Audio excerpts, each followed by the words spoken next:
otros mundos. Un viaje más allá de los confines de lo conocido.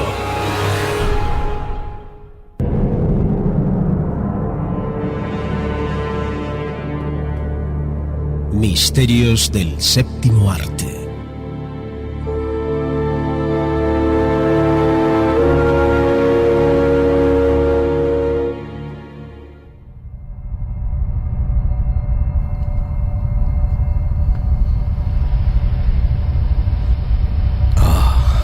El Titanic.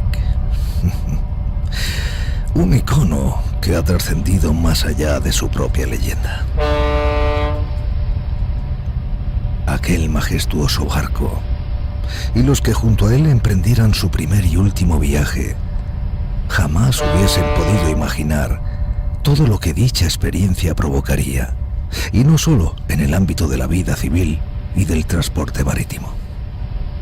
Y es que aquel viaje truncado, más recordado de la historia, llegó a trascender con tal virulencia que es difícil encontrar a alguien que no haya oído hablar de su historia 107 años después. Esta noche no vamos a hablar del Titanic histórico, el que sucumbiera frente a las costas de Terranova la noche del 14 al 15 de abril de 1912. Aquel majestuoso coloso de los mares que comenzara su trayecto desde el puerto de Southampton para nunca llegar a Nueva York. Es precisamente ahí, en su hundimiento, donde iniciaría un recorrido hacia su leyenda que le otorgaría, ironías del destino, la inmortalidad. Una inmortalidad plasmada en el séptimo arte que ha posibilitado que todos nosotros pudiéramos estar dentro de aquel buque de los sueños. ¿Quién no ha imaginado alguna vez pasear por sus pasillos y camarotes, visitar su puente de mando, presenciar una velada en su majestuoso salón o disfrutar de las vistas del océano durante el atardecer? Gracias al cine, hemos podido conocer muchos rincones olvidados de un Titanic que se resiste a desaparecer de la memoria colectiva. Desde Salvada del Titanic, protagonizada por Dorothy Gibson, allá por 1912, hasta la oscarizada Titanic de 1997, dirigida por James Cameron. Han sido muchos los directores que han llevado a la gran pantalla la historia de este barco de los sueños rotos, y son muchas las historias que se han producido durante sus rodajes. Desde nuestra nave del misterio, hoy contamos con nuestro compañero, con Carlos Dueñas, quien nos va a llevar al Titanic más cinematográfico para mostrarnos sus otros misterios. Aquellos que se ocultan entre bambalinas, los que se rodaron tras el telón y que no aparecen en ningún guión escrito.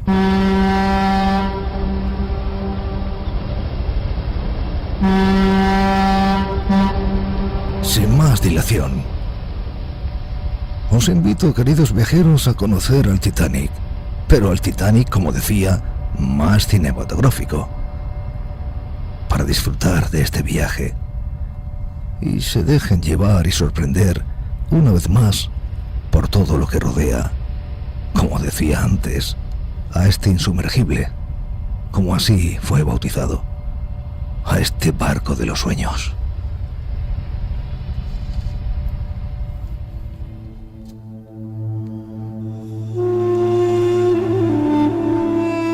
Mi querido Carlos Dueñas, buenas noches.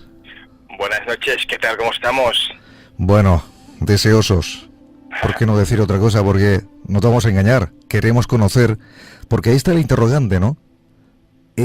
Hablamos de otro hundimiento del Titanic y claro, la gente se preguntará, ¿hubo otro hundimiento? Bueno, pues esta noche se va a desvelar ese misterio o ese interrogante, porque para eso está Carlos Dueñas, para responder a la misma, ¿no? Bueno, Javier, querido Javier, y María también, saludos y buenas noches. Bueno, esto del otro hundimiento, de hecho, cuando se roda una película de esta envergadura, por el camino quedan bastante gente hundida, ¿eh? Yo te contaré la parte más gorda, la parte más fuerte, que fíjate, tú imagínate, tener una empresa de efectos digitales, ¿no? Cinesite, ¿no? Que era una filial de Digital Domain en su momento. Imagínate, y de repente que te llega un megacontrato de la Fox que te quiere hacer, oye, vamos a hacer Titanic, y te vamos a contratar los efectos digitales para ti. Y bueno, evidentemente te frotas las manos y dices, bueno, esto, un chollo, esto aquí nos hacemos ya de oro. Pues ni más ni menos que este contrato del Titanic provocó la quiebra, ¿no? Pues la suspensión de pagos de esta empresa. Y tú dirás, ¿cómo puede ser? Pues yo te lo voy a argumentar ahora, porque esto muy poca gente lo sabe. Y yo en mi tiempo que estuve en Los Ángeles, 5 añitos, allí pues conocí a mucha gente, entre ellos a Cristian del Conte, un técnico de efectos digitales de la Digital Domain, que me explicaba cosas como estas, ¿no? Que son alucinantes, ¿no? Si no fuesen reales te dirías, esto es increíble, pues esto pasó. Y os lo explicaré ahora al final. Yo me gustaría también pues contaros unas ciertas anécdotas técnicas, actorales, ¿no? De esta majestuosa película. No vamos a hablar ya en sí mismo de la película, porque quien más, quien menos la ha visto ya 5 veces, como menos. De hecho, es la única película que la propia distribuidora tuvo que cambiar muchas copias en salas de cine porque estaban literalmente quemadas, de tanto que estaban pasadas ya, o sea, quemadas. O sea, las tuvieron que cambiar al cabo de unos meses, de tanto que se pasó esta película por los cines. Uh-huh. Esta película empezó el rodaje, fueron 6 meses, interminables de rodaje. Empezó en septiembre del 96, acabó en marzo del 97 el rodaje de Titanic. Y fue, majestuoso, ¿no? Pues como el propio barco, ¿no? El Titanic, ¿no? El transatlántico, ¿no? Es una majestuosa película que costó la friolera de $200 millones. Ojo, 200, que para el 97 ya era, una auténtica burrada. De hecho, costó mucho más que lo que costó el auténtico Titanic de la época, ¿no? Uh-huh. La película, tuvo bastantes accidentes por el camino. Vamos a empezar un poco por el casting, si queréis. Claro. Os voy a decir los 3 actores que empezaron a hacer las pruebas, que de hecho si buceáis un poquito por internet encontraréis ya el que estaba más firme antes de contratar a DiCaprio. Entonces, el primero de todos fue Tom Cruise, que yo no me lo imagino, sinceramente. Uh-huh. No lo veo, Tom Cruise. El que estaba ya, que tenía más números, era el Matthew McConaughey, que ya hizo pruebas de cámara con Kate Winslet, que esta sí que desde el principio era la número 1, no había otra. A ver, se dice que hizo una prueba a Madonna, pero que yo tampoco me la veo a Madonna, sinceramente, como Rose, no la veía, ¿no? Evidentemente, que luego hay una pequeña anécdota después, os la contaré, que tiene que ver con la canción de Celine Dion, ¿no? Uh-huh. Que es muy fuerte. El actor que ya estuvo más cerca del personaje de Jack era un actor que tampoco es muy conocido, se llama Jeremy Sisto, y podéis ver incluso hasta una secuencia completa filmada que está por YouTube, la podéis encontrar con Kate Winslet. No es que sí, está bien, daba el personaje, pero ninguno como DiCaprio, eso está claro. Quizás no sé si es porque ya lo tenemos todos, ¿no? En la memoria. También es cierto eso, sí. Evidentemente, ¿no? Nunca se sabe esto. Él siempre dice, Jeremy Sisto, que él había hecho una película el año anterior, Tormenta Blanca, con Ridley Scott y Jeff Bridges de protagonista, y él era uno de esos adolescentes. Entonces, quizás James Cameron lo vio como el posible Jack, ¿no? Pero al final se optó por DiCaprio, ¿no? Y yo creo que fue una muy buena elección. Quizás lo que también poca gente sabe es que la primera versión oficial de la película, oye, que por cierto, que has dicho una cosa en la entrada, Javier, que me ha sorprendido porque muy poca gente sabía que la primera película del Titanic es del año 1912, o sea, un mes después del hundimiento. Fíjate si fueron rápidos en Hollywood, ¿eh? Uh-huh. O sea, salvada del Titanic, como tú has dicho, que es un dato fantástico. A ver, más que una película, era una especie de nodo. Llegaba una de las supervivientes, llegó, y la filmaron y le hicieron una especie como de entrevista y ya está, poco más o menos, ¿no? era un corto de 10 minutos, pero sí que hay que decir que fue la primera película que se hizo del Titanic, en 1912. Se han hecho 14 películas, 30 documentales, un montón de series de televisión, hasta películas porno, evidentemente, ¿no? Basadas en el Titanic, ¿no? Un montón de anécdotas. Como más historias que vamos a contar ahora del Titanic, tú imagínate, a ver, estamos en una película que hay más de 1500 extras, ¿no? Por ejemplo, un detalle para que os fijéis en lo dificultoso que es, ¿no?, de rodar una película así. Los extras habitualmente, porque el director siempre está pues por los protagonistas y por las partes más importantes del rodaje, los extras los manipula siempre una persona que es un ayudante de dirección, un auxiliar de dirección, un equipo que se dedica a organizar los extras. Pues como había un montón de extras que en un momento dado, en un plano, por ejemplo, hay un montón de planos, ¿no?, que tienen que correr de un lado para otro desfavoridos, ¿no?, que se está hundiendo el barco, ¿no? Evidentemente, a ver, ¿cómo lo organizaban esto? Pues lo escogían, que esto es muy interesante, es muy curioso, lo escogían en grupos por su signo zodiacal. O sea, cogían, venga, los Aries, los Leo, los Escorpio, a todos. Entonces, a cada grupo les daban unas acotaciones. Bueno, pues cuando digamos acción, los Leo tienen que hacer esto. Y luego ¿qué hacían? Los mezclaban todos entre sí y se provocaba el caos. ¿Por qué? Porque cada uno pues daba la sensación de que cada uno hacía lo que podía para salvarse. Y era una forma curiosa, ¿no?, de cómo mover los extras, ¿no? Uh-huh. Más detalles también, pues bueno, evidentemente esta película, pues bueno, a ver, quien más que menos ya sabe que es bastante, bueno, milimétrica, ¿no?, obsesiva, como es James Cameron en el fondo, ¿no?, uh-huh, con los tiempos, ¿no? Es una película que de aquí viene lo del el hundimiento del Titanic, ¿no?, lo de la empresa que te he contado. Uh-huh. Es una película que el accidente, cuando choca con el iceberg, son 37 segundos exactos, pues como pasó en la vida real, y el tiempo es exacto entre que chocan con el iceberg y se hunde el barco, son 2 horas con 40. El tiempo que transcurre, es exactamente igual que la vida real. Uh-huh. Entonces, esas 2 horas 40 tienen mucho que ver con lo que vamos a contar ahora, que es la parte de la ruina. Uh-huh. Te diré que esta película, la primera versión de la película, duraba 36 horas. Tal cual. O sea, la película llegó a James Horner, al músico, y dice, a mí me llegó una película de 36 horas para ponerle música. Imaginaros la cara de James Horner, ¿no? De ahí acabó, evidentemente, en las 3 horas con 14 que dura la copia final, ¿no? Luego se hizo una versión un poco más extendida, ¿vale? Pero eso ya fue lo típico, ¿no?, de la versión extendida de Titanic, la versión del director, no sé qué, bueno. Pero la original son de 3 horas con 14. ¿Qué pasó? Pues bueno, antes ya de ir al final, que es lo de la empresa esta, te diré que una cosa curiosa es lo de la canción, que esto, la canción de fondo no había canción. Si os fijáis, si quitamos la voz de Celine Dion, es la misma banda sonora, el mismo leitmotiv musical, la misma sintonía de la película, sí, que suena siempre sin la voz de Celine Dion. ¿Por qué? Sí. Pues porque eso no existía la canción. Eso fue James Horner que se empeñó en que al final tenía que haber una canción para ya como traca final, ¿no? Como ya para el clímax, ¿no?, de la película, de acabar, ¿no? Que la gente se fuera llorando a su casa, ¿no? Y bueno, pues evidentemente, pues consiguieron. De hecho, a Celine Dion no tenía ninguna gana, no le gustaba nada esta canción. James Horner no quería hacer la canción, James Cameron no quería la canción, y fue James Horner que se empeñó hasta que al final consiguió a Celine Dion convencerla. Hicieron solamente una prueba, una especie de maqueta, y esa maqueta que hizo fue la canción que vamos a escuchar. Nunca más la volvió a grabar, solo una vez la grabó, que fue la que quedó para el final. Luego la cantó 30 millones de veces, ¿no? Evidentemente. Sí. Pero esa es una curiosidad muy grande.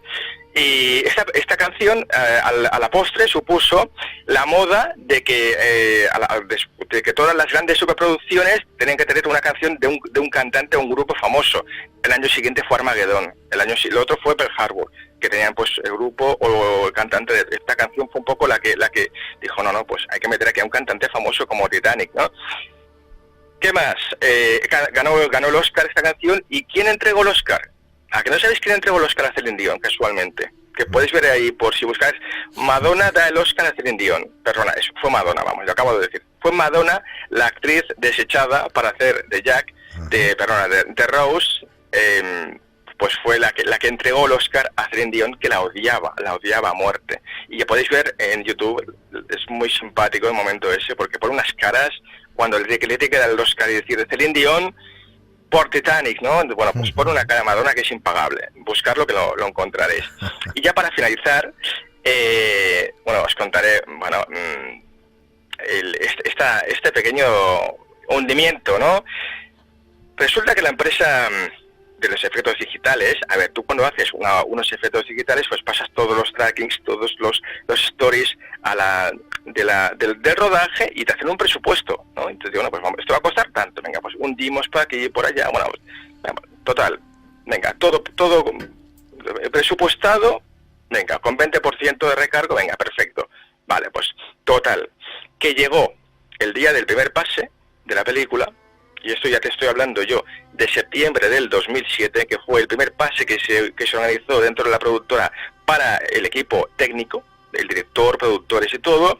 Bueno, al acabar todo el mundo emocionado, aplaudiendo, y James Cameron llamó al encargado de CineSite, de la empresa subcontratada por Digital Domain, y le dijo, muy bien, os queremos mucho, sois fantásticos, pero hay un pequeño detalle.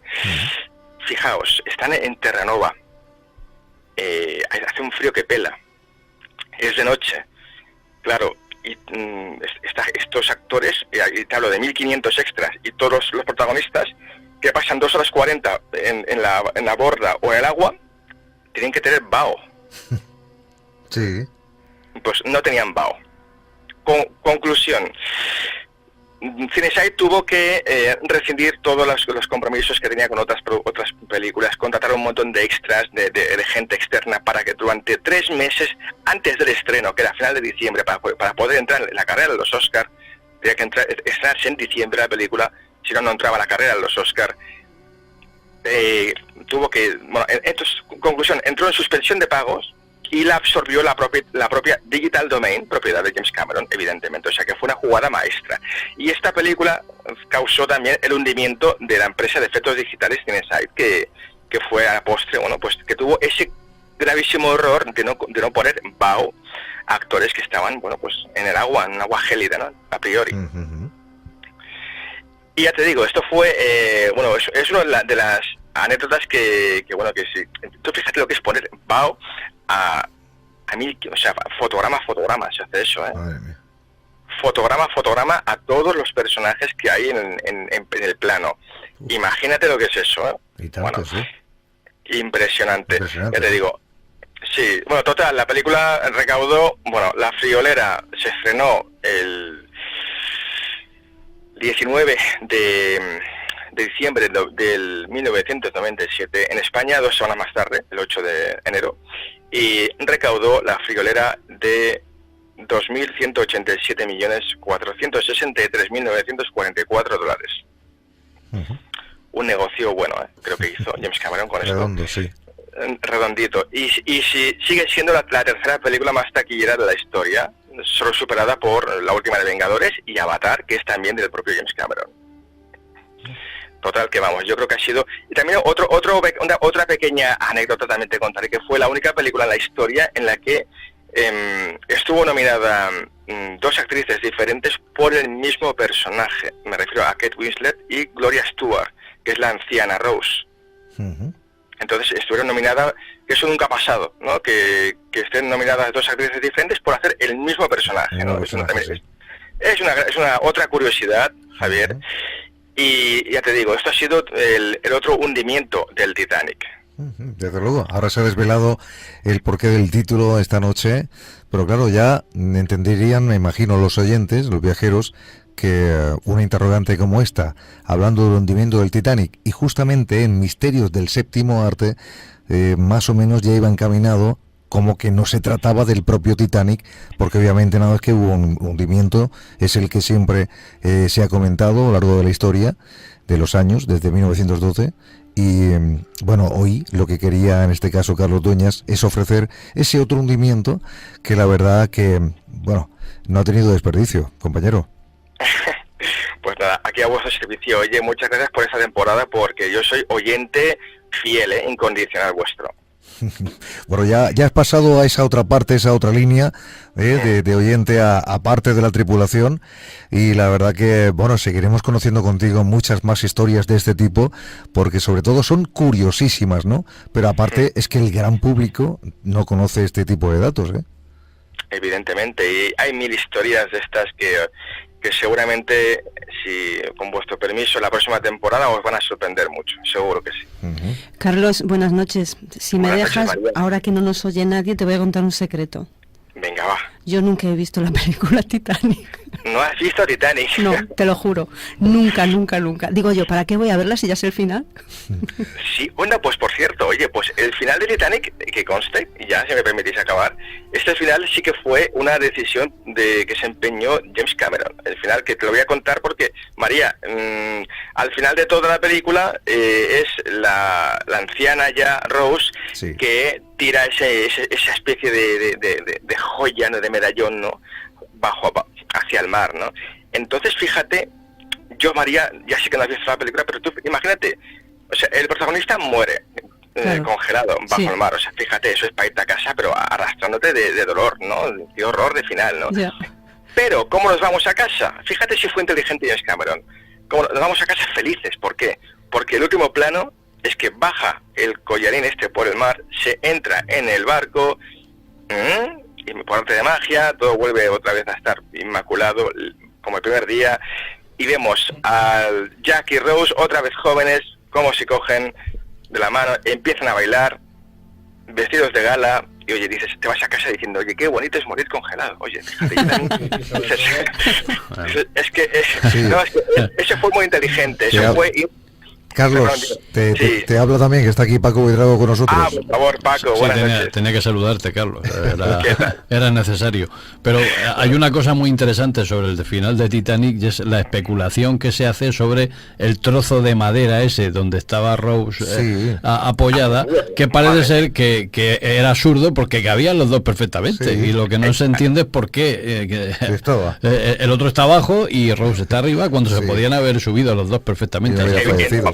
Esto James Cameron lo dijo en un documental, lo dijo, sí, ya lo sé, no hace falta que me lo digas, cabían los dos, pero si no hubiese habido un final dramático, Claro, entonces la claro. gente necesitaban el drama de que Jack se muere, que al final, pues bueno, tiene la hija, que al final a la postre, bueno, que por cierto la hija, que era, bueno, la hija tuvo un movidón, la hija fue un movidón, eso ya es un culebrón, pero esto es salsa rosa, pero en el rodaje que James Cameron estaba, su pareja era Linda Hamilton, la Sarah Connor, vamos, de Terminator. Sí.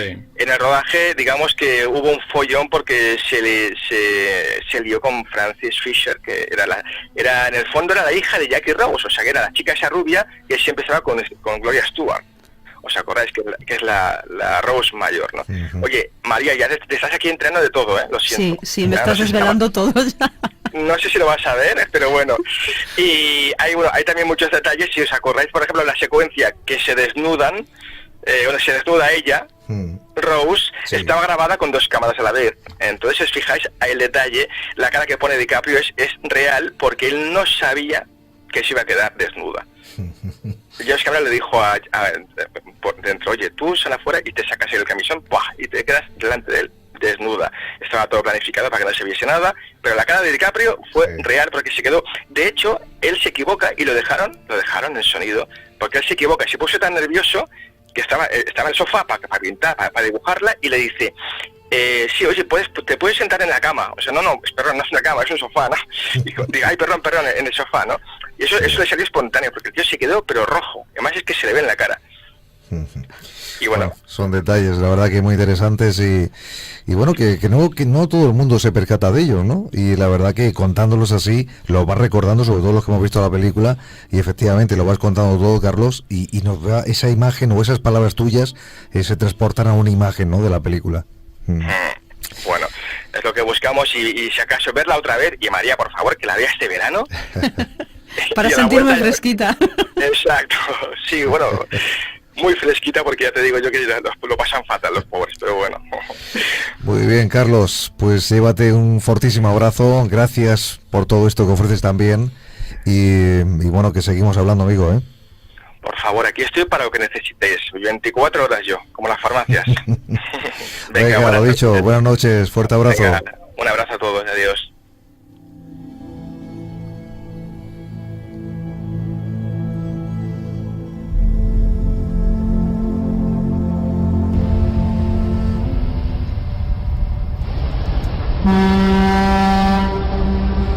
Y es que, amigos, el Titanic es una fábrica de misterios. Todo lo que nace de su leyenda acaba revestido de un halo especial, como solo un verdadero icono puede hacerlo.